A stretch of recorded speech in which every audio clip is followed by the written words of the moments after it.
இலங்கையில் ஏற்பட்ட பேரனர்த்தம் காரணமாக பல லட்சம் மக்கள் பாதிக்கப்பட்டுள்ளதுடன் சுமார் 500 பேர் வரையில் இதுவரை உயிரிழந்துள்ளனர். இந்த அனர்த்தம் காரணமாக உள்நாட்டவர்கள் மட்டுமின்றி பல வெளிநாட்டவர்களும் பாதிப்பில் சிக்கியுள்ளதாக தெரிய வருகிறது. வெளிநாட்டு சுற்றுலா பயணிகளின் பிரதான சுற்றுலா தலமாக மலையகம் திகழ்கிறது. இந்நிலையில் மலையகத்திலேயே அதிகளவிலான பாதிப்புகள் ஏற்பட்டுள்ளன. இந்நிலையில் பிரித்தானியாவின் லண்டனில் இருந்து இலங்கைக்கு சுற்றுலா சென்ற 2 பெண்கள் ஆபத்தில் சிக்கியுள்ளதாக பிரித்தானிய ஊடகங்கள் தகவல் வெளியிட்டுள்ளன. குறித்த 2 பிரித்தானிய பெண்களும் உணவு மற்றும் தண்ணீரின்றி தவித்து வருவதாகவும் அவர்களில் ஒருவரின் மகள் கூறியதாக அதிகாரிகள் தெரிவித்துள்ளனர்.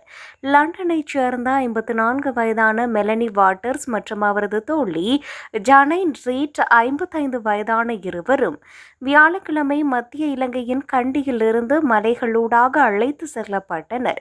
இதன்போது அவர்களுக்கு முன்னால் இருந்த வீதி வெள்ளத்தில் மூழ்கியது. குறித்த பெண்ணின் சொந்த கார் ஒரு பள்ளத்தில் சிக்கிக் கொண்டது. மேலும் அது அடித்து செல்லப்படும் அபாயத்தில் இருந்தது என்று வாட்டர்ஸின் மகள் கேட்டி பீச்சிங் குறிப்பிட்டுள்ளார்.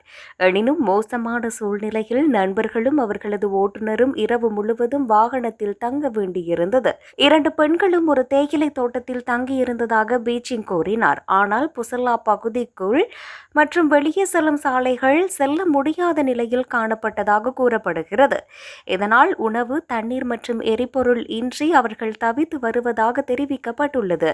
வெளியுறவு அலுவலகத்திற்கு பலமுறை அவசர அழைப்புகள் வந்த போதிலும் 9 மாத கர்ப்பிணியான பீச்சிங் சூறாவளி தாக்கிய போது 2 வார விடுமுறையில் இருந்த பெண்களை வெளியேற்றுவதற்கு பிரித்தானிய அரசாங்கத்திடம் எந்த திட்டமும் இல்லை என்று தனக்கு தெரிவிக்கப்பட்டதாக கூறினார்.